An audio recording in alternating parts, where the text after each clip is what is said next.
Welcome to Thrive Radio. I'm your host, Amy Montgomery, entrepreneur and digital marketing agency owner. Today, my guest is Liz Danziger. She is a writing consultant who helps CEOs and leaders who struggle with poor writing to protect their branding and increase productivity. Liz, welcome to the podcast. Thank you. It's a pleasure to be here. Yeah. So can you share your journey with us and how you became a writing consultant? Well, it's a long story. When I was a child, even through high school, I wanted to be a doctor. That was my early career dream, was to be a doctor.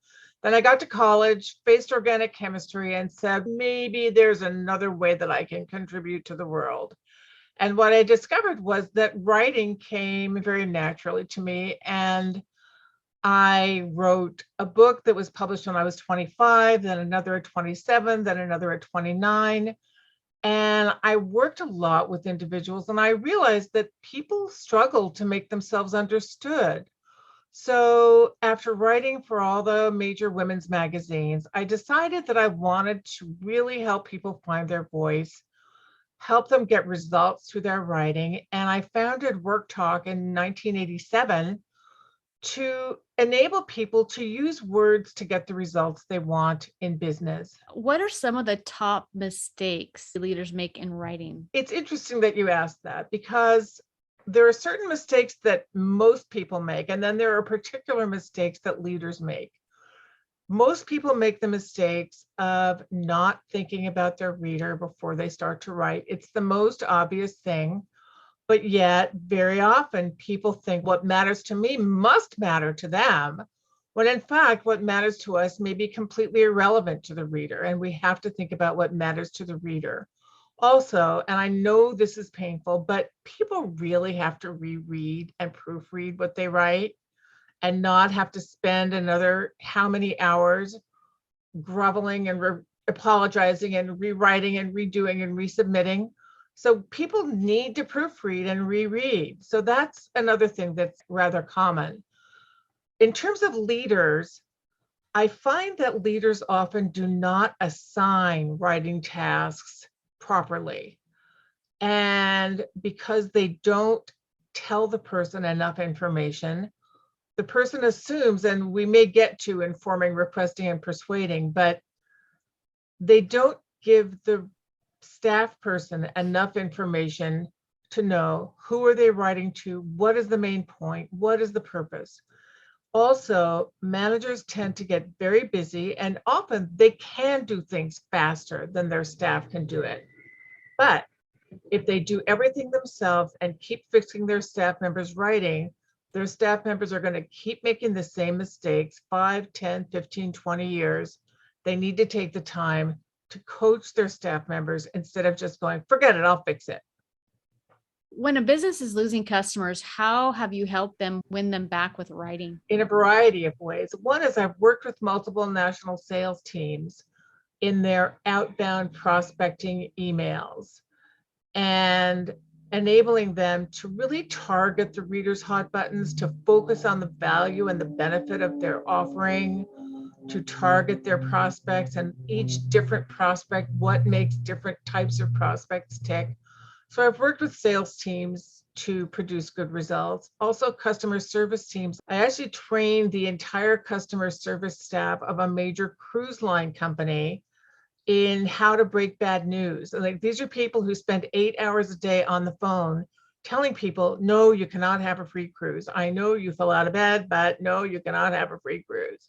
So these people found that they were much more likely to get their client issues resolved after doing my training. And I also had a very gratifying experience recently, which is that I did a training 8 years ago for a hotel chain in Phoenix for their audit staff. And one of the people in that training followed my Vitamins writing tips until she moved to another job. And she finally found me 6 weeks ago on LinkedIn. And she said that she had remembered that training, that it had a strong impact on her career. And she is now the CFO of a big corporation. And she just hired me to come in and bring a training into her staff. So that was very gratifying. It's really neat. So, can you share with us a little bit about what you call your signature process? My signature process I refer to in talking about managers, but the Work Talk signature process is the 3 Ps. The 3 Ps are purpose, person, and point. You've got to know why you're writing. And you've got Simon Sinek, you've got all kinds of people are going at this issue from a variety of different contexts. But the core truth remains. You have to know why you're doing something, which is like setting your intention. What do you intend to be the result? And the 3 most common purposes of business documents are to inform, to request, and to persuade. So that's the first is purpose. Then person, which I also referred to, you have to know who you're writing to. What drives that person? What are their hot buttons? What are their questions? And if you don't think about the person, it will be difficult to achieve your purpose. And then thirdly, and it is in third place, is point. What in one sentence is your point? And we've all had that experience of getting an email from a person, getting a report from someone, blah, blah, backstory. And you're like, oh my gosh, could you just tell me the point? And if people don't know their point before they start, they're not going to make it. So purpose, person, and point. And we spend a long time really elaborating on this process, and we give people the opportunity to plan an upcoming document so that they realize that maybe they thought their purpose was one thing, but in fact their purpose is something else. And it's a mind-boggling, life-changing experience to learn the 3 Ps in depth. I really like that. It rings true. Some of those things ring true. I do direct copywriting, direct sales copywriting, like social media, getting the clicks and all of that, and like some sales emails similar, in some way similar to what you do. And when you've been doing it a long time, I am a little bit more green. When I first started out, man, did it change how I even just sent messages to people in regular email. The first line of what's in it for them, what do they care about, versus starting it with what I care about.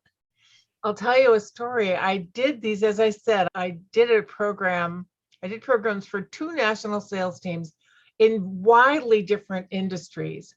But for each of them, they had their sales reps turn in writing samples to me so that it's like sending a blood test to the doctor.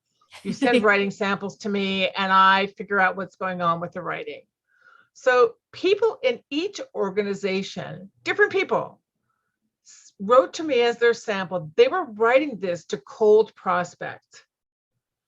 I am excited to tell you that I am the new sales rep for your city.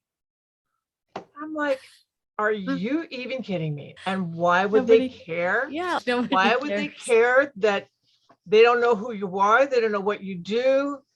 And they're wondering why they're not getting this avid response of, oh, of course, I'd be happy to meet you. Targeting the reader is a big deal. And I know you know that because you're very successful at what you do. We teach a class in persuasive writing, and we delve into that very deeply to go into the hook, the topic sentence, the topic paragraph, but most of all, identifying the reader and what the reader cares about and what their objections might be, what their questions might be. We go into it in depth. What is the difference between requesting, informing, and persuading in writing? Basically, if you want your reader to know something, then you're informing them. But it's important to realize that informing is basically a weather report. Today's Tuesday, today's Wednesday, it's 75 degrees, whatever. Informing does not have a lot of energy. And I know this because I ask people, if you come in and you're looking at all your emails in the morning and you're 100% attentive, and you look at an email and you realize in a millisecond that this is an FYI, what percent does your attention drop? And people say, oh, 90%, 100%, 80%. People aren't interested in information unless they know why it matters to them. So you need to really be careful when you think you're informing. Requesting is if you want a person to do something. And again, sounds very simplistic. But the bottom line is that most people don't know what they're supposed to do until you ask them to do it. And if you don't ask, that old saying, if you don't ask, the answer is always no. So requesting is about asking a person to do something. And persuading is when you show a person the costs and benefits involved in believing what you want them to believe or changing their behavior. Informing is about knowing, requesting is about doing, and persuading is about believing. That's really good. So, what are some of the top writing examples you help businesses with, and what are some of the other ways leaders can work with you? We work, as I said, with sales teams and their prospecting emails. We work with customer service staff. I just did a presentation this morning for the customer service staff of a large national tile corporation and how they deal with their customers, helping them resolve customer issues more quickly. I work with a lot of professional service firms, particularly accountants. I'm the writing trainer for the California CPA Society, and I have trained hundreds and hundreds of accountants to get their point across more effectively. And how can leaders work with me? They can bring me in to coach their management team.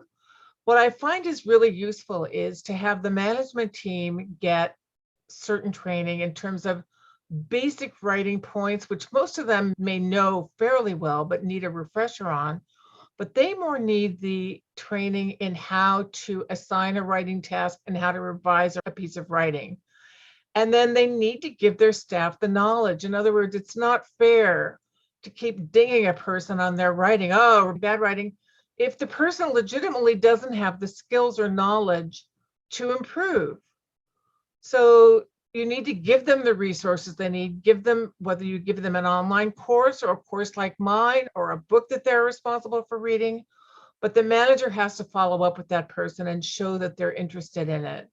So those are a few of the things: coaching, webinars, and we also do writing labs where people can get together and just workshop a piece of writing in a small group. I love that. You already shared a few of your success stories, but can you share a couple more with us?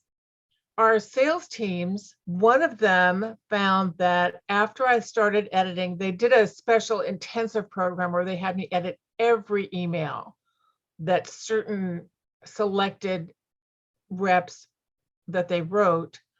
And these reps, I was working with them intensively on the hot buttons and the prospecting and the targeting and the verbiage and not being too long.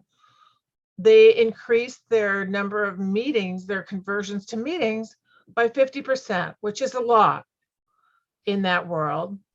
And as I said, customer service teams find that they are resolving issues more quickly and more successfully. I did a program for the US Customs Department many years ago where they had there was a paper that they were handing out to people when they did a full body search. And basically it was just this really crummy mimeograph paper. After this horribly invasive experience, the body search with just all the bodily cavities, it's horrible. And then after they were done, and 99% of the people who go through the search are completely innocent and clear. And they would hand them this crummy piece of mimeograph paper that basically said, I know you might not have liked it, but Congress says we can do it. Have a good day. And they were getting tons of complaints. Congressmen, people writing to their congressmen, people sending letter to the head of the Customs Department. Oh, people were so mad. So they hired me to rewrite that, write again that paper that people are going to receive after they have this very degrading, humiliating experience, to make them feel better so that they would not immediately go home and write to their congressman and demand an overhaul of the Customs Service.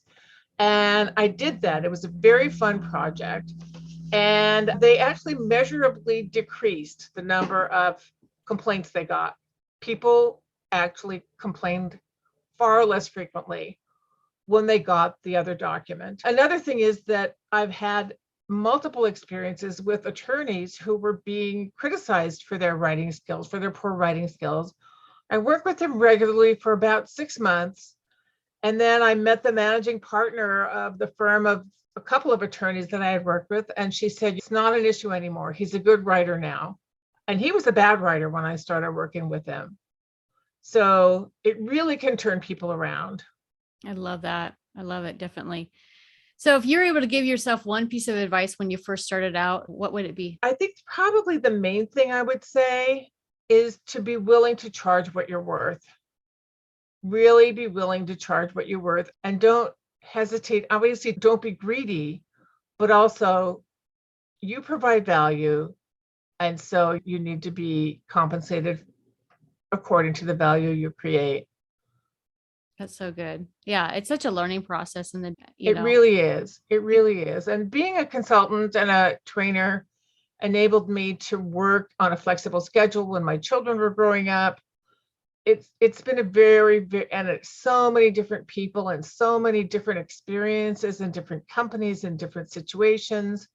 It's been very gratifying, and I look forward to continuing it, because people ask me, oh, don't you want to retire? I'm like, why would I retire? I'm having fun. So if there are individuals that are listening that would love to get a hold of you and work with you, what's the best way to contact you?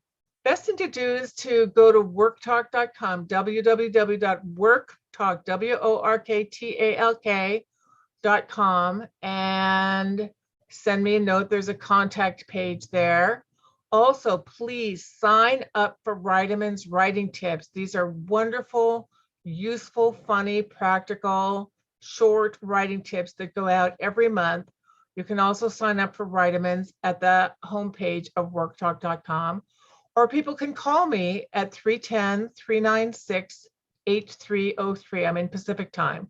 Okay. 310-396-8303. Or send Perfect. me a carrier pigeon. Perfect. And I'll put all those links down below. Thank you so much for coming on today and sharing your expertise. Thank you. It's a pleasure.